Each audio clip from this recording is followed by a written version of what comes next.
Hi everybody, this is a 9.9 New Holland that I bought at auction last fall.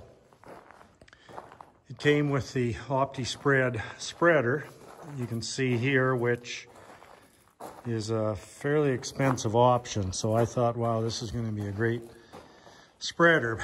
But to tell you the truth, I wasn't really impressed with it. We had a really short crop this year, and even with the short crop, I didn't find the spreading great and real even. So I checked around, spoke to a couple of dealers, found out that some of them have been involved with or know of people who have converted from the Opti-Spread to the conventional tailboard, which is what I had on my old machine.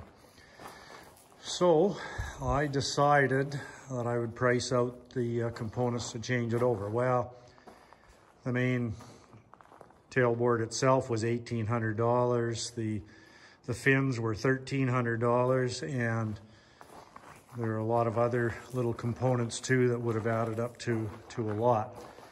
So I decided I would try building my own this winter. Had time and thought, well, it can't be that hard.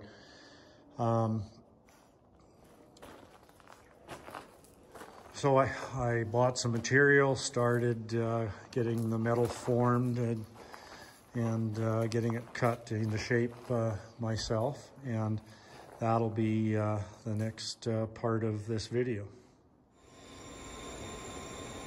This is the top piece of the straw chopper tailboard that I've made out of 10 gauge. Cut the pieces with a plasma cutter, and you can see the lines where I'm taking it into a machine shop now to have them break those two lines into the proper shape that this unit requires. These are the side pieces that are fabricated, and this part is of the tailboard is doubled up in this area just to give it more strength, where it hinges and hangs on the body of the combine. And here are the other ones. I'm taking this piece into machine shop as well for them to break along that the one line to give it the proper bend in it that I need for the sides of the tailboard. Okay, here are the pieces back from the fab shop that have a big break. We're able to put these contours in here for me, and on their plasma table they made the slots for the fins. These are the side pieces. Get them up here. They bent those for me as well. So these are the side pieces that will go kind of in this area here. But right now,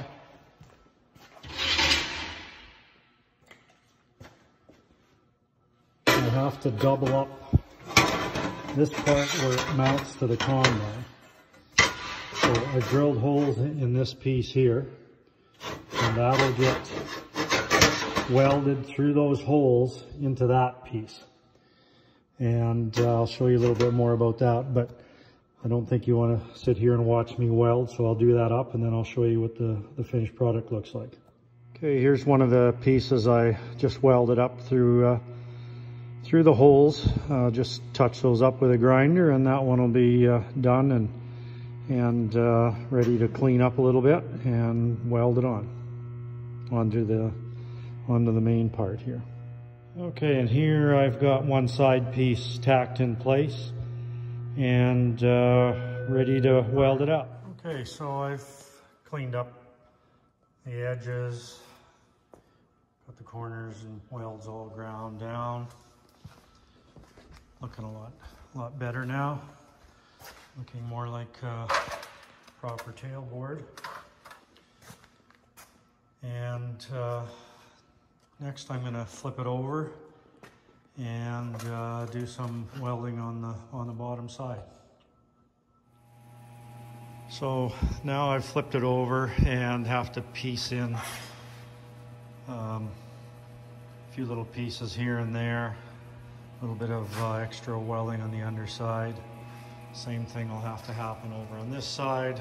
Found out the machine shop couldn't read my drawing correctly and messed up on the slots on one side, so I had to redo those so that they're going to have the right spacing. So anyway, I'll weld up these little pieces and show you what the next step will be. Okay, so I'm done putting in some gussets and filling in this piece to strengthen up the ends. Put in crossbar that's needed to strengthen that part of it.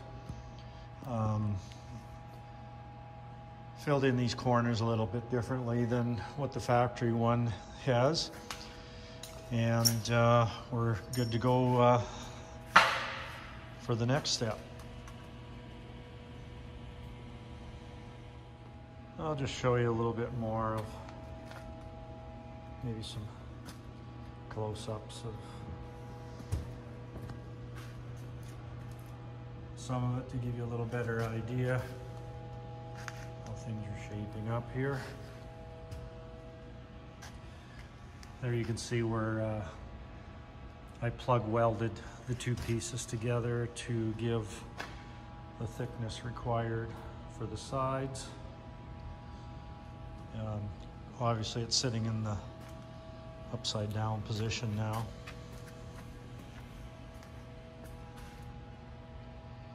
I've done this in short little bits because I know when I'm on YouTube I can't stand watching guys talk about nothing, so I sit there doing things that aren't really necessary to show, so hopefully you guys appreciate that.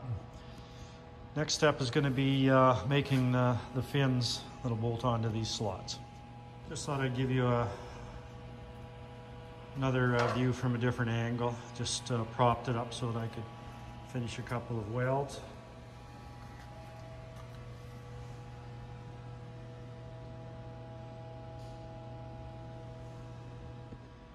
So I just remembered I have to put square tubing along this edge here. And I'm putting it all along the back and then up that angle on the other side there too. On the factory one, they only have a piece of square tubing on this part of it. And then at the back, they have a rolled up edge. For me, it was just easier and to save time at a shop forming metal. I just thought I'd just put square tubing all along the back and up these wings here. So I'm just measuring that angle now so I can cut the square tubing and fit that in place. So I went to the dealer, made a cardboard template of the curves of the fins for the straw chopper, and measured them all up.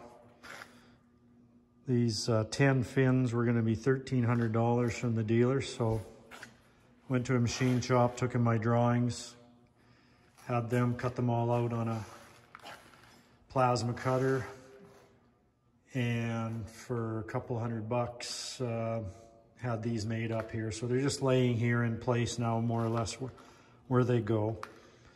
And next I'm going to weld these tabs on. I have these tabs made up, which I'm going to weld onto the fins so that they're completely adjustable.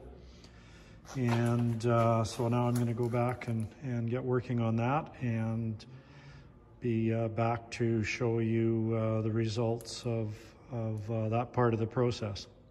So here I've welded the tabs on the fins, single hole on this part of it, and a slotted hole at the other end. I'll just grind those off and finish the other 9 up, and they'll be ready to be bolted on. The fins I had made out of 14 gauge, and the tabs I just made those out of some 1/8 that was left over, or 10 gauge that was left over from making the main part of the tailboard. So now I've made up the fins. I felt it was easier to take my measurements and give them to a machine shop where they had a roller so that they could roll the correct curve in them. And so they're just laying in place here now. They're not bolted in yet. You can see I put welded tabs on these fins after they cut these fins out on a plasma table. And I welded the tabs on each one. On the factory ones, they have, I guess you could say these tabs here, they're continuous all along here. It's a formed piece of metal. So it has a full flange on there, but I think these will be plenty strong enough, and was the easiest thing for me to do in this case. So all 10 of these fins were going to cost $1,300 from the dealer, and for a couple $100, I've got these fins ready to go, ready to be bolted on. Just so you know how I made those slots, I made myself a little jig and used my plasma cutter to use this as a pattern for my plasma cutter to cut out those slots. So my next step will be to take all these fins off, paint them, and paint the main tailboard. And so I'll carry on with that and be back to you in a minute. So I'm just out here painting it. It's above freezing today, so I decided I would do some spraying outside. Got the fins all painted here. They're all done up. And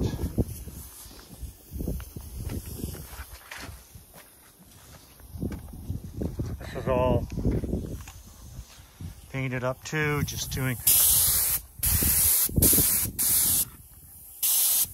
a few last touch-ups, and that's it. I didn't bother showing you all the painting process because the whole purpose of this was to build a tailboard, not to try to teach anybody how to paint. Anyway, so now it's painted. I'm going to get it back in the shop so the paint can dry and cure properly, and move on to the next part of the process. Okay, here's the tailboard. I've just got it set up here so that I can bolt on all the fins. Got carriage bolts in here, nylock nuts, and the fins are more or less in position. I haven't bolted them down finally yet, but they're the same dimensions as the factory fins.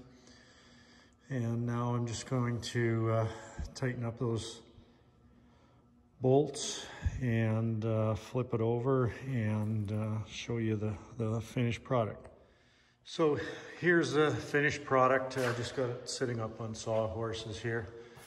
The fins are all installed and waiting to be installed in the spring when I take the combine out of the shed, out of storage. I'm not going to do that right now. But you can see the fins are all installed, and that's more or less the finished product. I used Trimclad gloss black paint, which is Trimclad's a paint we've used around our farm and our seed cleaning plant for a lot of years. It's amazing stuff. It'll adhere to anything, prevents rust to a large degree. And so that's what I use to do the black paint. And once I get this set up on a forklift behind the 9.9 combine, we'll get ready to bolt it on. Then I'll give you a little more video of that after. This is the where I'll have to drill holes. There'll be one hole here, one on the other side, and down here there'll be attachment for the linkages to raise and lower the tailboard. But I'll have to do those when it's in place, and I'm happy with where it's sitting. Now, from what I understand, when I do get the tailboard mounted, I'll have to tie these two cables together, because there's no way to just shut that part off, from what I understand. In order for the chopper to turn, the machine is going to think that it still has an Opti-Spread and is going to keep pumping hydraulic oil through these hoses. So I just have to loop those together, and as long as I have the straw chopper turned on, then everything should run. I'll just be removing this whole tail assembly, which is really not that big of a deal. It's this linkage here down at the bottom, as well as bolt on each side here that holds it on the machine. And the one that I built will bolt on to different holes than this one is bolted onto, but otherwise they're the same. The straw chopper itself turns at the same speed, regardless of whether you have the Opti-Spread or a conventional tailboard. So that's pretty much it, other than when I get this out in the spring and go and attach a new tailboard. That'll be probably about it for this video. So anyway, I hope you liked it. Yeah, I realize I could have just bought it and saved all the time and everything, but I didn't really have that much time into it. It wasn't really very complicated to build, just a bit of measuring from another machine with a regular tailboard, and it was a good little winter project. Anyway, thanks for watching.